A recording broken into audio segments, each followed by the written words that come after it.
Pero lo que sí es que no se vaya a parecer ni pues chiras a tener. No, mentiras, eso es chiste. Hola familia, ¿qué tal? Buenas tardes, ¿cómo están? Bueno, este es nuestro podcast llamado Calle Boca, con la presencia y la participación especial de la abuelita contándonos un poco de sus historias y sus anécdotas. Abuelita, ¿estás por ahí? Sí, señor, muy buenas tardes, mis niños. Hola abuelita. Hola abuelita, buenas tardes. ¿Cómo están, mis chinitos? Buenas tardes. Buenas tardes. Muy bien, abuelita, muy bien. Felices de escucharte. Me alegra muchísimo que estén bien. Bueno, abuelita, hoy, como hemos estado haciendo en los últimos capítulos, tenemos un invitado muy especial. Un invitado, no sé si lo reconoces. Échelo a ver. Abuelita, ¿cómo estás? Hola, abuelita. Ay, mi chinito querido, ¿cómo está espere a ver, mi Néstor? ¿Cómo está mi Néstor? ¿Cómo siguió? Abuelita, pues bien. ¿Cómo siguió? Que yo lo he pensado muchísimo y he orado mucho por su salud. Saluda ahí a la abuelita Federico. Hola, abuelita. Hola, mi niño adorado. ¿Cómo estás, abuelita? Muy bien. ¿Y su merced ha cuidado de su papito? Sí, aquí estoy cuidándolo. Ay, eso me gusta mucho, eso me alegra mucho porque se lo merece. Su merced es muy lindo. Yo lo quiero muchísimo porque es muy lindo. Yo también, abuelita, gracias. Sí, yo sé, mi amorcito lindo. Ah, bueno, abuelita. Aquí están las mujeres de la casa también, saluden. Hola, abuelita, ¿cómo estás? Hola, mis niñas, ¿cómo se encuentran? ¿Cómo se topan? Bien, abuelita, aquí cuidando a nuestro hombre. Hola, Lady, Eso ¿cómo estás?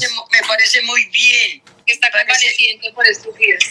Excelente, me parece excelente. Yo, la verdad, les cuento que yo me hizo pensar mucho porque es que yo, según su problemita, yo padecí de eso. Y eso me hizo llorar muchas veces. Sí, ahorita yo creo que ahí el tema de la espalda, la columna, nos marca a todos como familiares, creo. Sí. Es como esa es, según dicen, esa ¿cómo se llama? ¿Cómo es que eso? Es como jodona la vaina. Entonces a mí eso como me daba cada rato, 2 veces me hizo llorar. 2 veces llorar. Una vez en Chiquinquirá, imagínense ustedes, Sí. que me agarró íbamos para misa, estábamos las dos con Patricita, que yo le estaba acompañando, estaba con ella porque como iba en el carro de ella, y yo ahí estaba guardando el carro, pero entonces eso, pues le cuento que yo he sufrido mucho pensando en eso, pero eso es una ismítica más suave que lo que estoy sufriendo ahora. Entonces me dio esa picada tan terrible y no me dejó ahí quieta y nos quedaban 2 cuadras en una esquina de la casa, de la vesícula, ¿cómo se llama?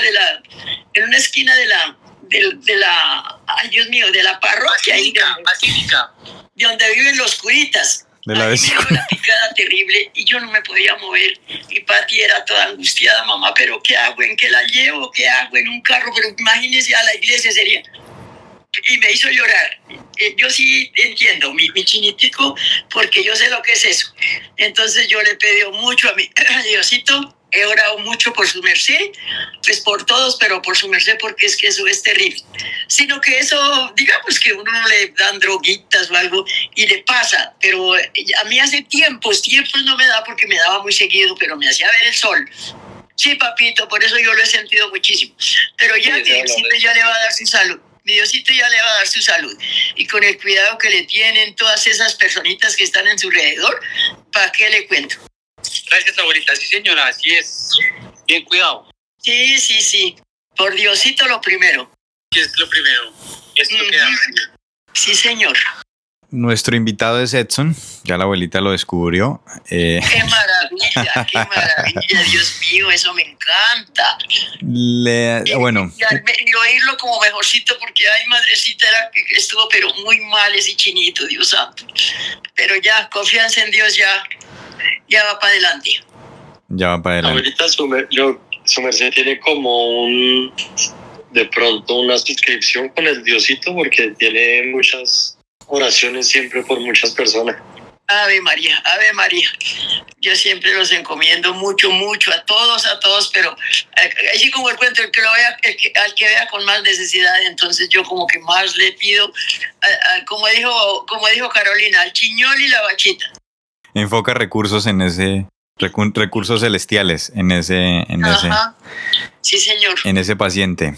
Uh-huh. Bueno, nuestro paciente del día de hoy es Edson, es un primo, uno de los primos mayores, es una persona muy especial en el corazón de cada uno de nosotros, ha sido un ejemplo para mí, la parte, por ejemplo, de lo que es el diseño, en la parte de lo que es la creatividad. Edson ha sido pionero en la familia con respecto a esos temas. Incluso este programa inició en una propuesta que Edson le compartió al grupo de los primos que tenemos entre nosotros.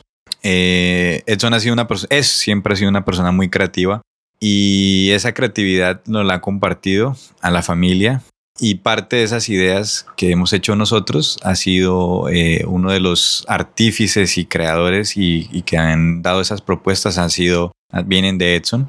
Asimismo, también es una persona muy noble que a mí por lo menos tengo muchas anécdotas y cosas bonitas que recuerdo con él, enseñanzas. Tiene un corazón muy lindo, muy grande, en un cuerpecito muy chiquito, porque es también, asimismo, es uno de los primos más bajitos, pequeñitos de la familia, pero eso es solo en estatura física. De resto es una persona muy grande. Edson, bienvenido al podcast. Te amamos, te queremos. Muchas gracias por tan soberanos beneficios. A veces me quedo perplejo y a veces trampa del ego no creer todo lo que le dicen a uno. Uh-huh. Y luego se lo lleva a uno, no para tanto. Pero pues el agradecimiento hacia ustedes, todos mis primos, es enorme, a mis hermanos, y a toda la familia en general, y a los abuelitos. Los quiero mucho igual. Gracias por la invitación. Bueno, abuelita, queremos hacerle unas preguntas a Edson. No sé si tú tengas algo que quieras preguntarle a él. Pues, ¿qué le digo yo? Lo único, en el momento no se me ocurre. Lo único que les digo es decirles que la nobleza de ese niño no tiene... Es como el cuento, no tiene límite. La nobleza de ese niño, yo pienso que la nobleza, que es que hay veces se confunde la nobleza con otra cosita que no les digo. Dígalo, abuelita. ¿Con qué? No. Que lo diga. Dígalo. No. Sí, pero yo entiendo la verdad, porque acá tienen una frase que quiere decir un poco eso, como muy noble, y la gente se aprovecha de esas cosas. Efectivamente. Dígalo en francés. Digamos que el mundo en francés es como cocon, y quiere decir muy bueno, demasiado bueno, demasiado hueva. Pero, bueno, pues hasta allá no, pero yo le digo, ¿sabe qué? Yo confundo, digo yo, que se confunde muchas veces la nobleza con el pendejismo. Sí, no, y yo no empezaron, yo digo la expresión, pero después de las flores,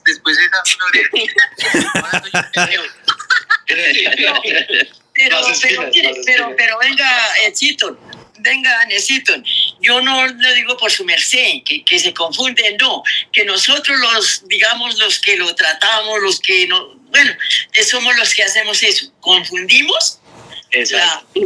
No, su merced, sí. No, su merced, pues, no sé. Pues, el mundo no está preparado para alguien tan noble como Edson, por ejemplo. Uh-huh. Sí, señor, sí, efectivamente, eso es la verdad. Para pendejos. O sea, básicamente Edson es hueva, pero no tanto. No, es que ya a mí me gusta eso. No. A mí no. Me gusta como de groserito, pero como más suave.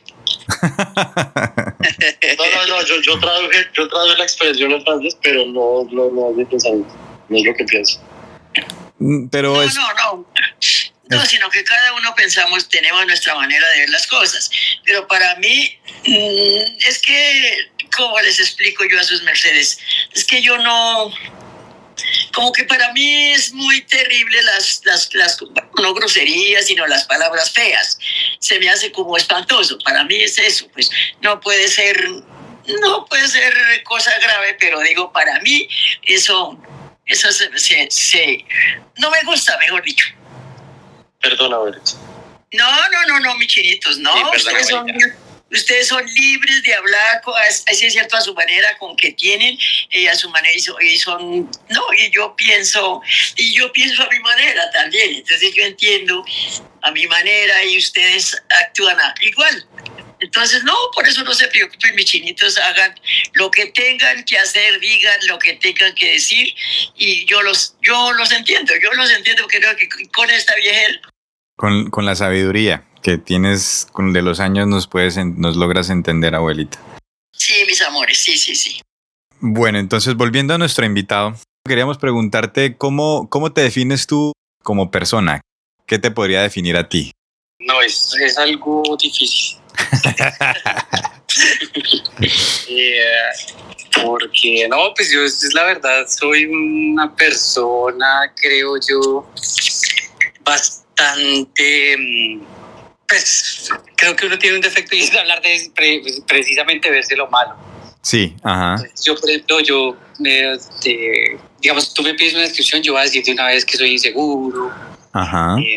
Que soy, sí, bastante inseguro, la verdad, bastante temeroso de la vida.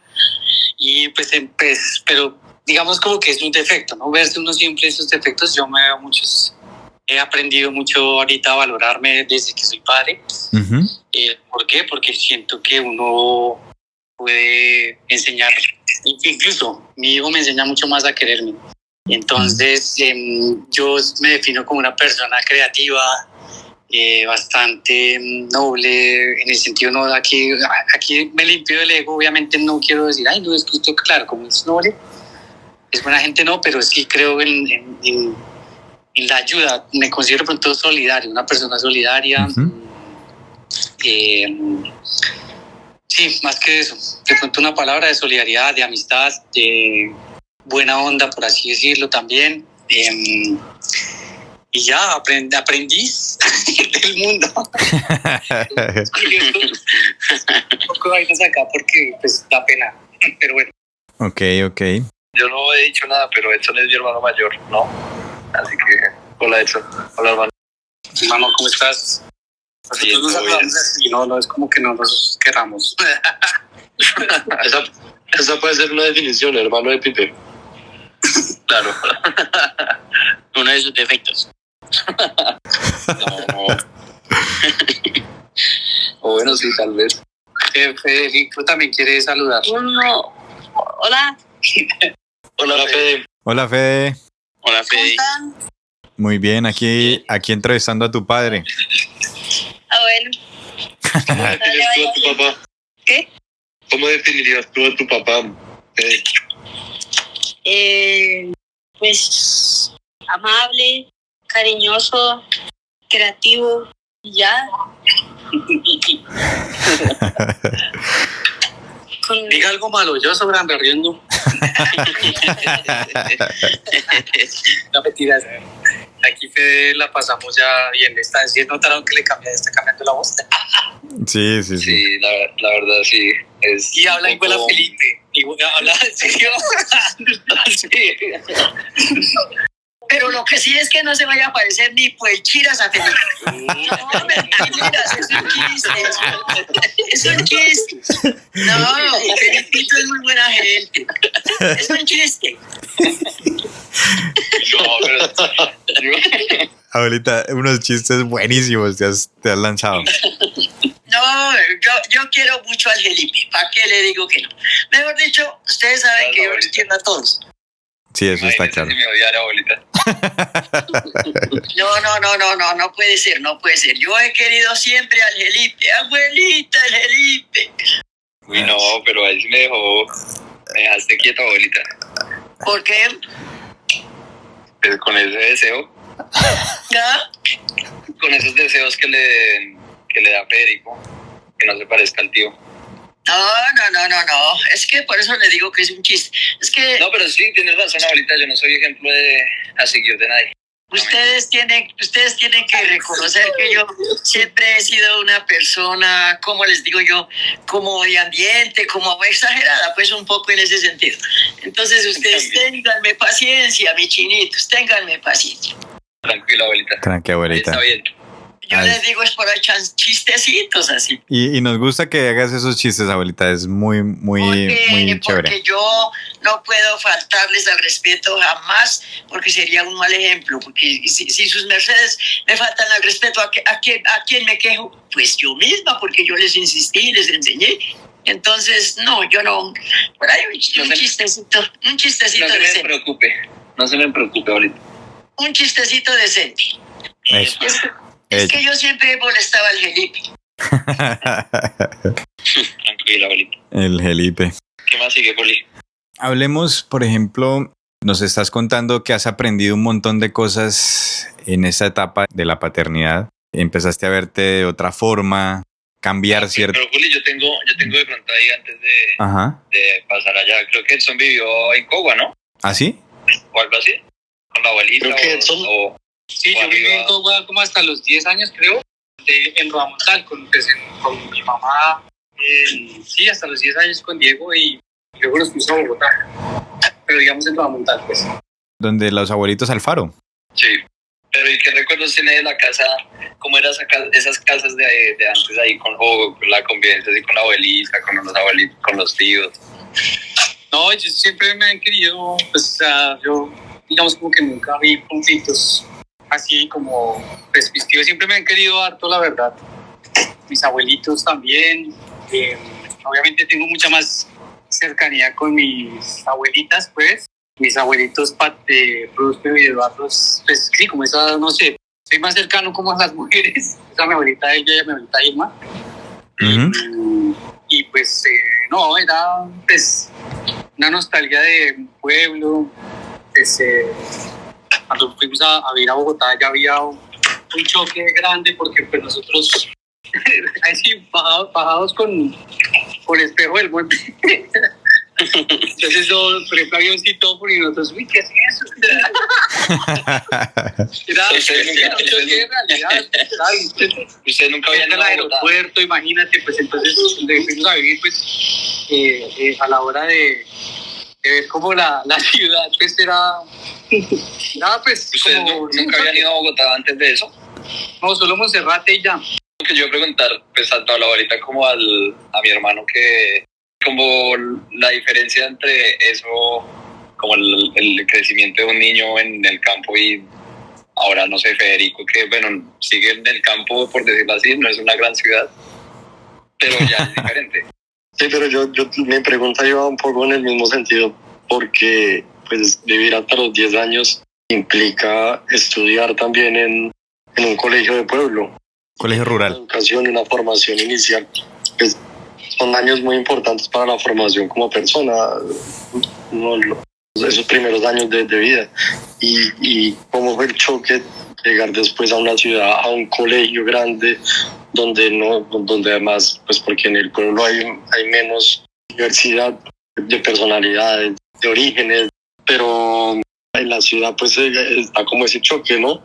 Yo creo que, digamos, por ejemplo, ustedes que han viajado, que están afuera, ellos pues lo asemejo y creo que se asemeja a lo siguiente.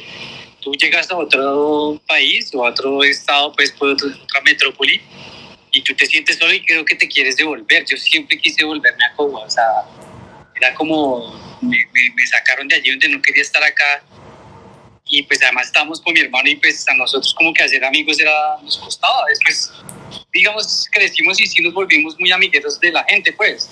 Ahí salió lo abril.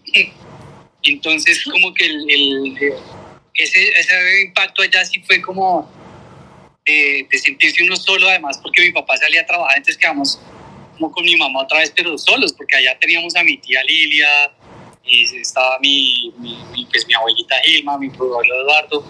Sí, como que ese círculo se rompe y nosotros quedamos literalmente los tres allá, pues un poco solos, ¿no? Entonces siempre fue como el deseo de volverse al pueblito, a la vereda.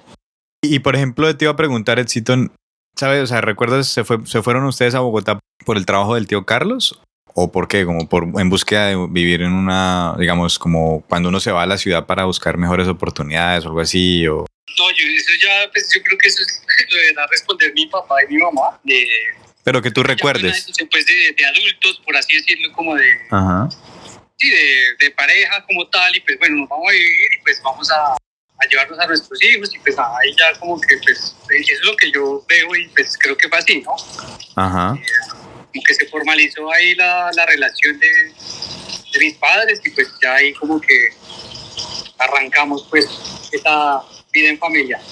Y por ejemplo, una pregunta para la abuelita, digamos que tal vez esos primos mayores que vivieron en Cogua o que eran, su merced los veía tal vez como hijos, también como si fueran nuevos hijos para su merced, porque digamos que ya después los otros nietos que ya nacimos un poco más lejos de esa realidad de Cogua, pues ya éramos vistos como nietos, pero tal vez esos primeros sí, que vivieron muy cercanos, no sé, Alejo, Emir, Edson, tal vez Diego, Yolima, no sé, eran vistos de pronto como hijos, abuelita, como nuevos hijos, o cómo los veía su merced.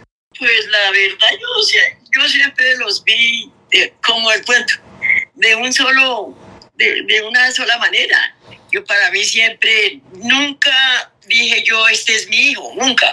No, para mí siempre fueron mis nietos, mis adorables nietos, que los quería con todas las fuerzas de mi alma, y que donde yo pudiera ir a prestarles una ayuda, por ejemplo, a cuidarlos mientras que trabajaban mis hijos, así.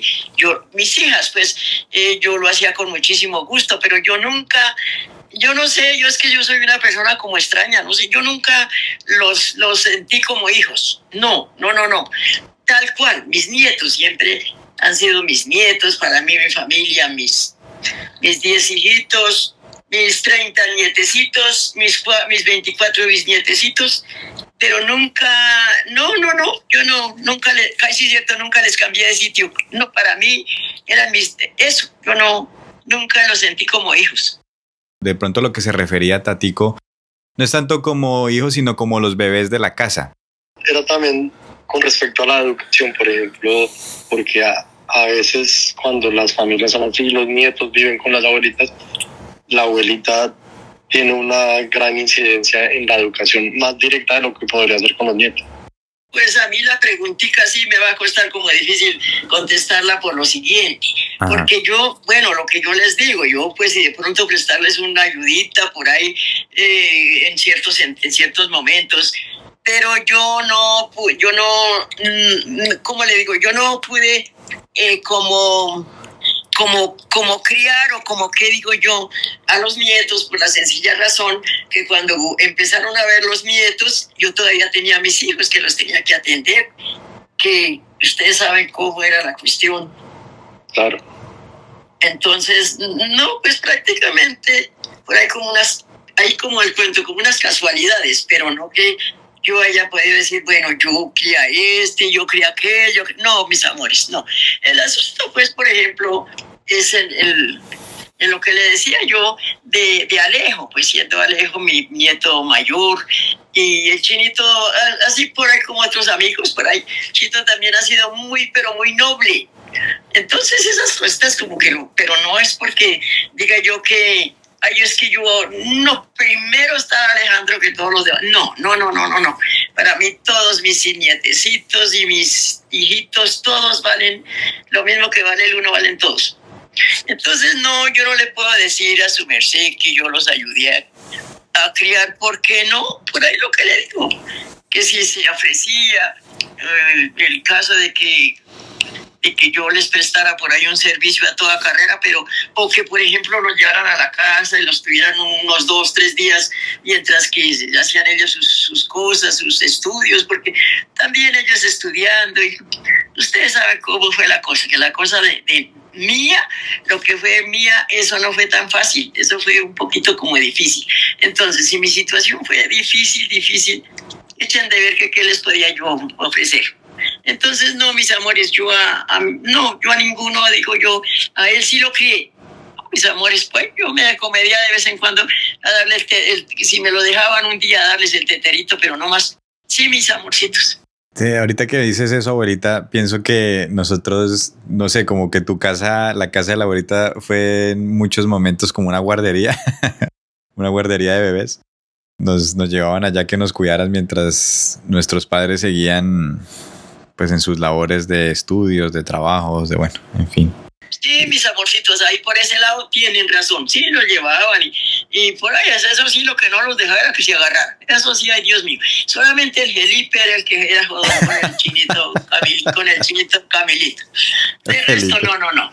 Y por ejemplo, abuelita, ahorita que hablas de eso, por ejemplo, Edson, tú dices que era noblecito, peleaba con alguien o se la montaban al Edcito, ¿no? ¿O no? Dieguito era como condenadito, ese tricitico así como más. Ahí sí es cierto, además él no era así como tan noblecito como el Nelson. Pero sí, todos mis chinitos, sí, allá venían aquí a la casa y yo los cuidaba, yo les hacía lo que pudiera, les daba su teterito. Sí, mis amores, pero yo digamos que pero digamos que los traían de vez en cuando por ahí así a veces es cierto, a unos cuantos, pero yo los cuidaba en ese sentido, que si era el niño pequeñito, que yo lo cambiaba, que yo le cambiaba su pañalito, que yo le daba este teterito, y los más grandecitos, pues ellos se sentaban a comer, y así, yo nunca, no, así como digamos, como criarlos, no, mis amores, no. Porque con qué tiempo, si mis hijos no me lo... Todavía tenía hijitas chicas estudiando y consideren. Bueno, entonces volviendo al tema de lo que nos estabas contando, Edson, tú siempre quisiste entonces volver a Cogua. Esos primeros años en Bogotá, en el colegio, ¿cómo fueron? O sea, ¿cómo fue como esa experiencia? Cuéntanos un poquito más profundo esa experiencia, digamos, de cuando cambiaste como ese ambiente de un colegio rural a un colegio ya en la ciudad, con otros, o sea, ¿cómo te sentiste en ese momento? ¿Qué pensabas? No, pues era chistoso porque pues nosotros sí, pues ahí en la escuelita, ahí en el Rafael Pombo, siempre pues era como la del pueblo, pues la más famosa. Ajá.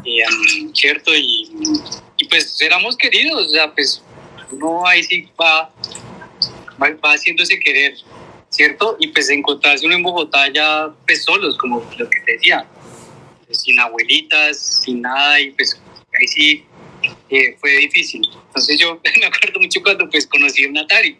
Entonces uno movía el control a saltar, entonces era pues sí, o sea, uno tenía como ese tipo de ¿cómo se diría? De experiencias donde pues se notaba uno pues no tanto caído el zarzo, pero pues sí la brecha de pronto ahí del sí, entonces eso pues empezó como a marcar un poco la diferencia, ¿no? Entonces ya después adaptarse y volver de pronto al Alcoba vestido de otra manera, pues ya ay no, es que usted como se fue para Bogotá, pues ya es gomelo, ¿sí? Entonces como que pues no, tampoco es eso. Entonces siempre era el choque, ahora pues voy a ir a Cobo y me van a burlar de mí, pero entonces vuelvo a Bogotá y se burlan de mí de donde estoy. Era siempre como esa disyuntiva presente siempre. Claro, o sea, Raquel, en algún punto tú en Cogua eras el gomelo de Bogotá y en Bogotá eras el... Sí, exactamente. Lo peor es que en Cogua había gente de más plata que yo en Bogotá. Entonces, por ejemplo, uno iba a Cogua y pues había gente, pues, por ejemplo, la Atari, un ejemplo, y ya estaban en el Super Nintendo y uno, pero escucha, o sea, a mí me dicen que soy gomelo, pero que vivo en Bogotá, pero yo no tengo eso. Bueno, eso que... ¿Eso tuvo como una influencia en su identidad, en su formación de identidad de pronto? De pronto, tú sabes, sí, uno creció, pues, de pronto, no sé si resentido, pero sí, pucha, no tengo, y siempre ver las carencias. Igual nosotros pasamos por situaciones difíciles también en casa, entonces, pues, como que eso lo marca uno, pero después, digamos, uno se da cuenta que pues, la vida de cierto modo es así, pues hay que aprender a verla de otra manera, ¿no? O sea, pronto ahorita si pasa una situación difícil, pues es más fácil pronto sobrellevarla e incluso acompañar a sus hijos. Como que en ese momento tal vez hubo como una crisis de identidad, tal vez, lo que tú decías, como que no te sentías ni de allá ni de acá, o sea, como... Claro, ¿no? Y yo discutía mucho con Diego y pues yo creo que era de esa misma... Sí, entramos en muchos choques porque éramos como, pucha, nos tenemos los dos, pero como que finalmente nos terminamos era agarrando porque no sé si era la misma, ¿cómo se diría eso? Como impotencia de pronto de querer estar en otros lados y no estar ahí en Bogotá tan encerrados y como tan solos también. Uno siempre quiere ser parte de algo, ¿no? O pertenecer a algo, ¿no? Y entonces cuando todos los espacios tienen como cosas positivas y de pronto no tan positivas, por ejemplo, cuando tú decías en la parte rural, la comparación que haces en el tema de decir, bueno, no, yo no sabía lo que era un Atari, en el campo no tienes como ese acceso como a esas entretenciones o a esas posibilidades, digamos, esas otras formas de entretenerse del ocio, pero en el campo puedes generar o crear una conexión un poco más profunda con la naturaleza, el hecho de no estar tan expuesto a formas de entretenerse como un poco nocivas, como las pantallas, no sé, en fin, los videojuegos, que no es que sean nocivas, sino que pueden generar ciertas adicciones o ciertas, es posible, no sé. Entonces, pero mira que, perdóname, me interrumpo, eso dime. Uno lo ve después, o sea, uno ya ahorita dice, o sea, yo pues estaba ahí en el campo, pues sí, o sea, y ahorita uno extraña mucho eso, entonces como que decía, pues uno de pelado a veces se deja de vislumbrar, pero no el reproche, sino pues hombre, pues si yo ahorita tengo unos hijos, pues venga, valoren esto también, porque esto también es lindo, ¿no? Pero sí. Pues, en ese momento uno solo pues no va a ver eso, sino hasta tiempo después. Claro, y uno de pronto cuando es niño es como que de pronto es un poco lo que tú dices, como esa inexperiencia o pues la inmadurez, pues uno al final lo que quiere es pertenecer a algo. Lo que dice Tatico es uno se va formando como esa personalidad. Y es curioso también que mi hermano lo diga porque, bueno, también yo creo que Tatico lo siente ahorita. Y es como ese duelo migratorio que yo creo que todos... bueno, y Fabi también, que está por allá en Estados Unidos. Que igual, yo creo que a pesar de que uno lleve muchos años y todo, pues... Y que ya uno adulto, incluso, tenga que vivir el cambio de un país que es incluso más grande, pues ese duelo migratorio que uno tiene y pues que incluso dentro de un mismo país, dentro de una misma área, porque como es a 1 hora y media o 1 hora de Bogotá, pues se sienta esa diferencia tan grande. Entonces es como curioso que mi hermano lo diga también, porque en cierto sentido yo paso por lo mismo, obviamente con cosas muy distintas, pero sí siento que esa sensación de no sentirse ni de allá ni de acá también es como la misma, como y afecta. Es una sensación similar. Bueno, y Chamil también vive en Argentina, así que bueno, no me acordaba. No, y tener en cuenta que ahorita, digamos, ir de Cogo a Bogotá es mucho más fácil. Yo creo que en la época era pues mucho más largo, había menos transporte, menos vías, entonces sí, tampoco estaba más corta aún, más marcada la diferencia entre campo y ciudad. Sí, claro. Porque ¿ustedes cuando llegaron a Bogotá, dónde vivieron? Antibronx. ¿Edson? Perdóname, me perdí un poquito, repíteme la pregunta. Edson está por allá haciendo otras cosas. Uno hablando de acá y el otro por allá. Hola, Edson. Hola, dime. ¿A dónde llegaron a vivir en Bogotá? A Fontibón. ¿A qué parte? Sí, en Fontibón vivíamos ahí en un conjunto que se llama Molinos. Ahí vivía mi tía Estela. Sí, entonces, bueno, por ejemplo, entonces, digamos, con ella era, pues el apartamento ya era lindo, a pesar de ser el mismo, digamos, la decoración era diferente. Nosotros no sabíamos que era una sala, ¿sí? O sea, nosotros vivíamos, pues, ver personas con salas, pues era, sí, Entonces uno empieza como a compararse y no, como a decir, tienen más, ¿sí? Y pues queda uno como, empieza como a generar, yo no sé cómo llamarlo, pero sí una especie de resentimiento, creo yo, o sea, como a crecer resentido. Y pues como fue, pucha, yo no tengo y otros sí. Y entonces empieza uno a verse como diferente, como no, yo no pertenezco acá a este mundo de ciudad, ¿sí? Entonces es ahí donde empiezan como a marcarse este tipo de diferencias, pero pues lo que decía ahorita Julián, yo como, pues, es que nosotros no valoramos también que ahorita pues teníamos campo, ¿sí? No estábamos presentes como tan de frente en esas pantallas, por así decirlo, comparado con lo del Atari. Y uno empieza eso, y en Fontibón, pues, digamos, es un barrio no tan clase alta, es una clase media trabajadora, pues que uno se encontraba con sus casi iguales, por así decirlo. Entonces, digamos, uno encontró ahí amigos, pero lo que te digo, uno empezaba a ver pues, que de pronto había algunos privilegios, o no sé, diferencias en apartamentos o eso, o en colegios, no, es que este colegio es más caro, entonces, sí.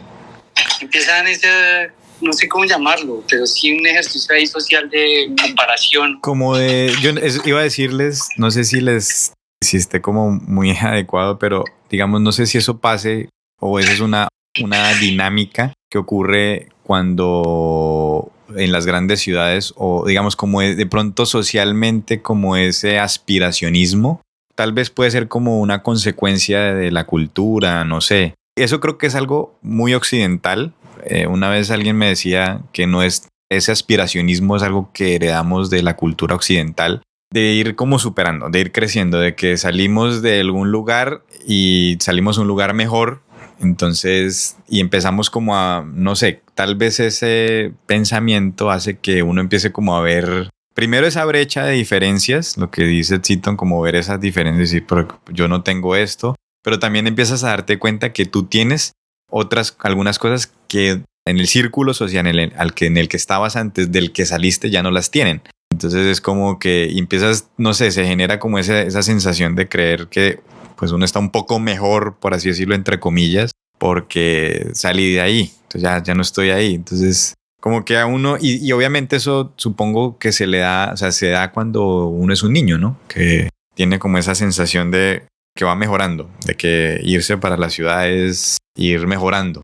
Y al llegar a esa cultura también te das cuenta de las diferencias, de esa brecha de hay algunos que tienen más que otros, porque en las ciudades se marca mucho más eso. Digamos, el campo creo que es un poquito más democrático en cuanto a digamos, como que la gente está como en las mismas, aunque sucede lo mismo, pero en la ciudad se marca mucho más. En los colegios se ve más la diferencia de las personas con más necesidad, de las personas sí, o sea, se marca mucho más esos problemas, esos contrastes se vuelven más pronunciados. No, le voy a preguntar a mi abuelita que pues para ella también seguramente fue un cambio que sus nietos, digo, que estaban cerca, se fueran a Bogotá ahora para visitarlos. Había que hacer un viaje más largo. Para mi abuelita, que representó es el hecho de que sus nietos no fueran tan lejos, bueno, y sus hijos, y iban a visitar, su merced iba a visitarlos al apartamento, se quedaban allá, iban solo un día, volvían el mismo día, planeaban como vamos a ir una semana, un fin de semana. Citaba un sábado, por decir algo, un sábado, y estaba el sábado y el domingo y el lunes volvía. Pero cuando ya, digamos, había una de mis hijas que se hacía cargo de la casa, porque también de todas maneras estaban los muchachos, estaba Prosperín, que él estaba trabajando, había que atenderlo, tenerle su